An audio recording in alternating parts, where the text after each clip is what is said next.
Abba jirmaat yaayyuu deebi yeroo dheertuun booda eegi laftaan dhufe viidiyoon tun viidiyoo tiilammeessoo an tiktook irratti darbadhee jechuu dandeettu qabadhaan illee caqasa. Jaarsat duri mammaakee sareen dhalte ilma diddee bakkisuuf bakti callisuuf immoo dhalti maal goonaa jedhe sareen dhalee ilma didi. Akka aadaa teennaatti akka lafatti dhaladhee booran keessatti gaafa horiin dhalee ilma ofii sun guddisu didu muchoosisu didu loolle taatu gaalalle taatu reelle taatu in dirqamsiisan in bakkisanii jechuun giddeessan akki tolchan piroosesiin mataan isii safuu waan of keessa qabduuf tan hin dubbadhu gabaabsetti hin birdabra waan oromoon kee jirtu na yaachise callisuufillee natti ulfaatte dubbachuufillee afaan wallaalee yeroo dheertuuf confused ta'e ammoo dubbiin tabulti caalaa tabaatetti jira waan jedhaniif dubbachuu fi dhufi uummata keenya oromoo kun uummata guddaa biyya Itoophiyaa keessatti lakkoofsa uummataallee qaroota ayyoota beektoota qabeen waan cufaaniin caalla Itoophiyaa keessatti ammoo qabsoollee nu maddursa uummati guddaa nagan ga'u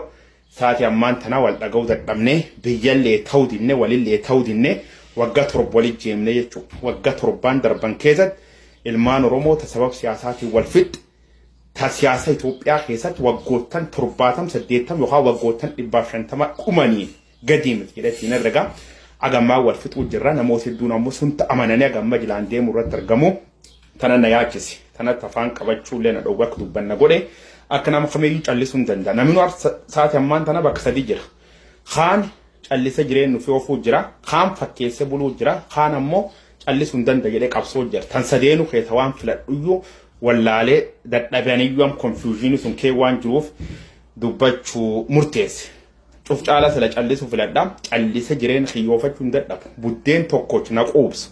buddeen tokkoch ilmaan tiyyaaf niiti tiyyoo lam qaba niiti qaba nu afran ga'u tolfachuu hin dadhabu namooti donqorroo meeqa tolfachuu oltu waan taateef umni sun hin qaba honestly garuman naditi warruma yeroo dheeraa waliin ture maquma oromoo jedhe kan hariyyooti tiyadduun yookaan firootan kiyadduun itti lubbuu dhaban kanatti obsna dhowwe dubbachuu jira malee jireen dhuunfaa jiraachuu hin dadhabu jechuu barbaadeeti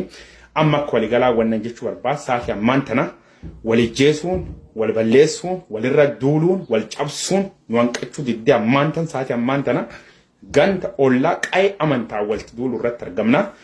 yeroo iddoo oromooni mammaatisa keessa maal jedha lallab gowwaa firattu qaanaa jedhan gaaf gowwaa wacu firisaatti qaana'u malee jedhan barammaan tana ammoo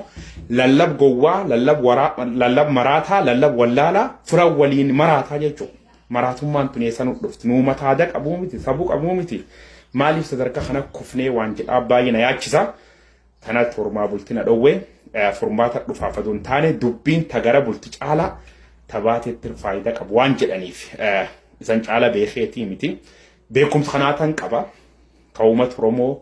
ti fayyadu qabaachuu dhabuu danda'a waan beekan ammoo sabuu fi qooduun waan si dhagaamtamuu dubbachuun balchoomaan qaroominaan haala addunyaan ammaan tanitti bultu waan taateef waan kan namutti yaada namooti wallaalummaan carraa miidiyaa hawaasa argatanii beekumsatti fakkaata halkanii guyyaa akkoriitti olola ooltan akkum gaalareetti marracha ooltan diqqoo dabadhaa gaafatiin haa itti afaan bantuu laagatee mul'ataa jedhan buqqeen duwwaan iyyi baasiifti jedhan beektotii hedduun wanni isaan callisaniif haalli ammaan tan kee jira kanatti yaachiseet malee namooti dubbiin isan caala irra bareedu namooti isan caala wa'umuu danda'an namooti isan caala kabaj qaban hedduu waan jiraniif kallattii sunii wal hubannuuti jechuu barbaade jecha maamoo as keessa illee yoo dubbadhe biraan adeema of course biraan adeemtu